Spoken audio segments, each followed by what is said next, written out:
All right, so in Chapter 3, Section 4, we're talking about measures of position and outliers. Outliers are, again, part of our data. Sometimes people think we should disregard certain points. Some people think that all data is great data. I always like to look at data and see if there's a possibility of it was inputted incorrectly,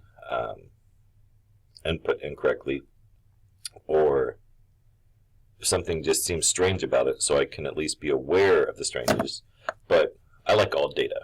But again, the book talks about sometimes getting rid of your outliers. A couple problems in the book that they were discussing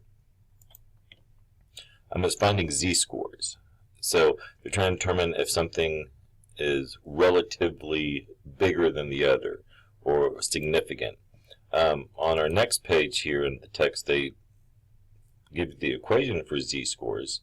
And so, not a crazy formula. We're just taking each value that we have, subtracting it from the population mean or the sample mean, and dividing by the standard deviation. And so that's how we're determining a z-score. What that does is normalize any normal model. It brings any normal model into this nice, cute little picture. And I'll just show a graphic of that in a minute. So when you're finding a z-score, so here's a problem where it talks about the average. This age man is 69.6 inches tall with a standard deviation of 3 inches, while the average 29-year-old woman is 64.3 inches tall with a standard deviation of 3.9. Who is really relatively taller, a 75-inch man or a 70-inch woman? Well, obviously, the 75-inch man is taller, but who is relatively taller to the gender of their species, human species. So let's take down some of these numbers. We have a mean of 69.6 for a man and a standard deviation of 3. And we're looking at 75 inches tall. So I'm just going to bring up a calculator. I guess I have this one down here I could use as well. Desmos, if you're not familiar with it, great graphing calculator. But if I want to look at my x value is 75, and I'm subtracting off the mean, 69.6, and divide that by 3, the standard deviation. I get a z value of 1.8. So let's kind of explore what that means for a second. I want to go to StatCrunch.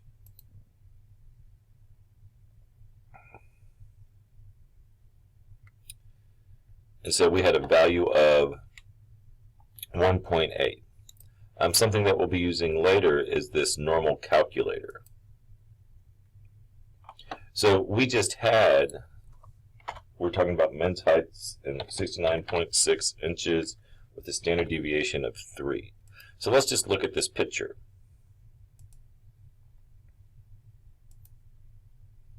If we look at this picture, right, here's our mean. 1 standard deviation up is 72.6. 2 standard deviations up is 75.6.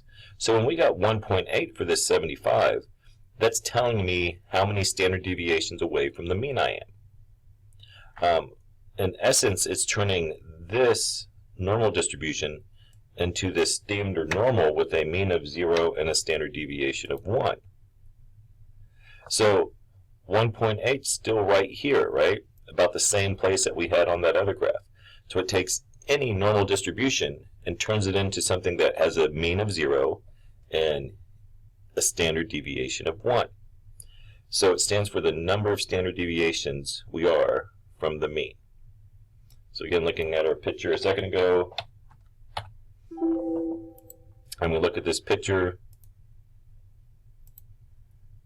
we were right here, same place as we were a second ago, right? But our z-score is 1.8, 1.8 standard deviations away from the mean.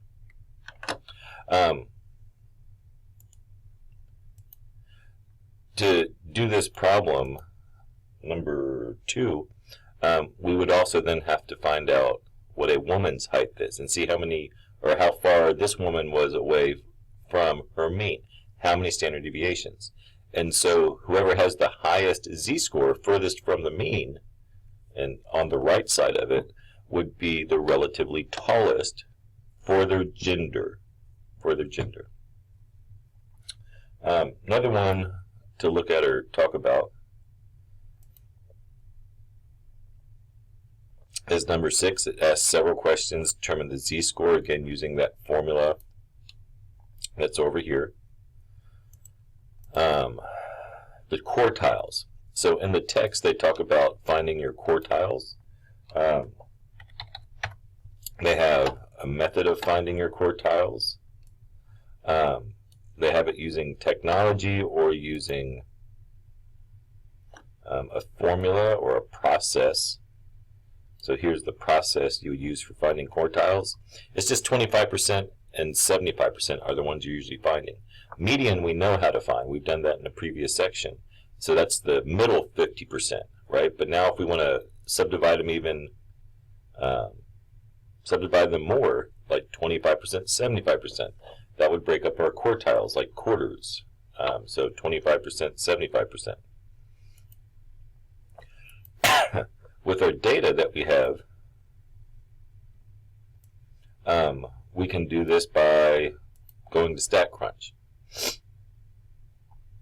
So if you want to find your Q1 and your Q3, your 25% and your 75%, the way that we've done the mean and standard deviation, we've looked at columns, and we just say which column. If you've noticed before, it's given us quartiles. So we have our median, which is our Q2, or our 50th percentile. We have our Q1, which is our 25th percentile. And we have Q3, which is our 75th percentile. It also talks about interquartile range. Formula for that one is Q3 minus Q1. But again, just a easy little formula. That just means our middle 50%. And then also it asks for the lower and upper fences. So fences, it just is a boundary that we're looking at. And the lower fence, you're going to take your lower quartile, Q1, and subtract 1.5 times the IQR.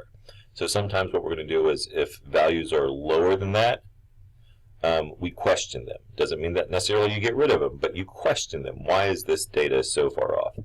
Same thing with the upper fence. You take your Q3, that upper 75%, and then you add 1.5 times the IQR.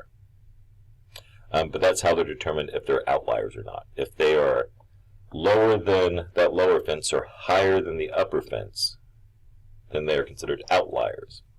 And again, some people get rid of outliers, some people keep them, but it's always good to question them.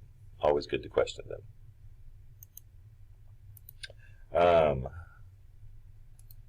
On number 7, we may have answered that, the cutoff point to figuring an upper fence. So that one we just answered. So here's your data. Find where your upper fence is by taking Q3 plus 1.5 times the IQR.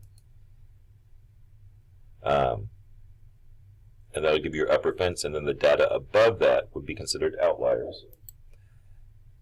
And then also, this one was having you compute the z-score. So 9 students, it says treat them as a population. So compute the z-scores for all the students. Well, when we're dealing with population, we know that the mean's always going to be the same, but that standard deviation we have to find a little differently. I just want to remind everybody of that. You're doing a summary stats of a column. Remember, you have to go down and do this unadjusted standard deviation. I'm going to hit Control so it highlights as well. So when you're doing this x minus mean divided by standard deviation, there's your mean, and there's your population standard deviation. So please be aware of that. So if I have these values, and I could write them down, and I'll do maybe 3 decimal places. I think our z-scores usually want 2 decimal places, which they do. So on these, for my population standard deviation, I'll say 7.613. For my mean, I'll say 72.222. And then again, we can use the Excel-like features of this to compute our z-values. So let's build an expression. And we could say I want to take each, let's put a parenthesis around it, each pulse, subtract off the mean, which was 72.222, and I want to divide by population standard deviation, and I'm going to have it compute a column for me. Right? These should be my z-scores.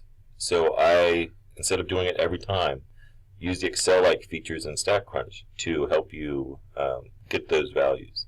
Let's just verify one of them to make sure we went to the right number of decimal places. First one went to 2 decimal places is 0.63. Let's see how we did. Oh, it's going to make us do all of them. But for time's sake, I'm just going to say that we did them, and maybe I'll just put a wrong answer in. Unless one of them is 0, that's a possibility. And so we can check our answer, and we can see at least one of your answers is correct, which I don't think we had any zeros to 2 decimal places. So good. So that means our 0.63 is correct, but now just copy everything else over in here. That would be the easiest path to get there. So again, use StatCrunch for good, but it takes some skill to know how to use StatCrunch, so please play with that. One more thing I wanted to show you. I don't know if I mentioned this. In the back of each section, there are technology steps. So here they're saying go back to 3.1 to find quartiles and things like that. So maybe not as much as the videos that I provide, but there are some basic steps for using technology to find your answer.